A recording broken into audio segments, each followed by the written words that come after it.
On the Monday before Jesus was crucified, the Gospels tell us that Jesus went to the temple.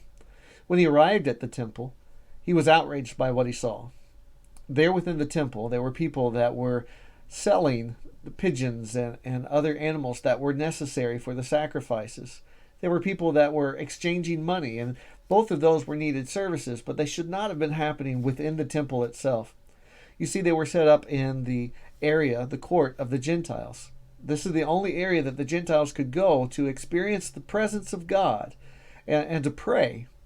And they weren't able to do that. You see, it's awful hard to pray when there's all of the marketplace activities going on all around you.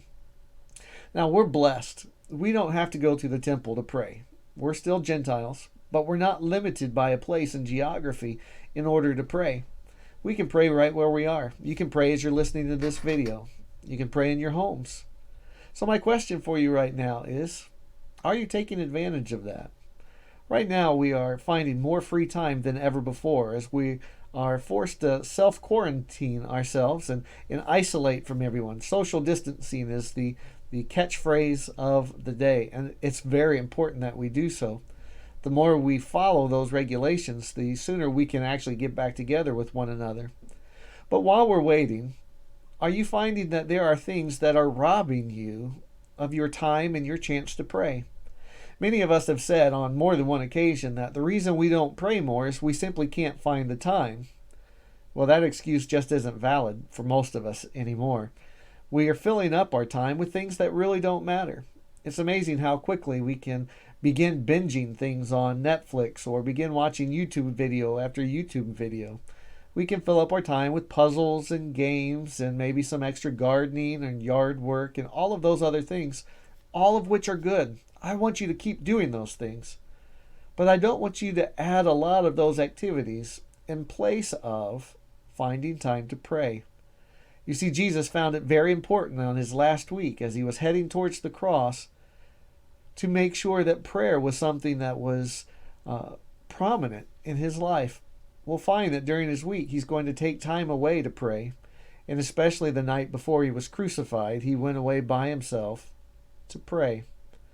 So I want each of us to examine our schedules as we're home now and ask ourselves, is there time now in my schedule that I'm filling up with other activities that I could be using to pray? Now, I'm not just asking you to pray for the things we typically pray for. We want so-and-so to get feeling better. We want so-and-so to find a job or all of these other things. Those are important things. Pray for those things. We're told to pray for those things. But we often forget other things that we're called to pray for. Asking God for wisdom. Praying that his name would be glorified in our lives and all around the world. Praying some of the simple things. Thy will be done on earth as it is in heaven. So I want to encourage you this week as you prepare your hearts for Easter, take extra time to pray.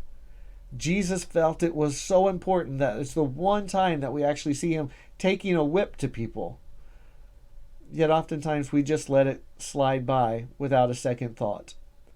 As we turn our attention towards Easter, as we look through a cross to an empty tomb, take time to pray. May God be with you and bless you as you do.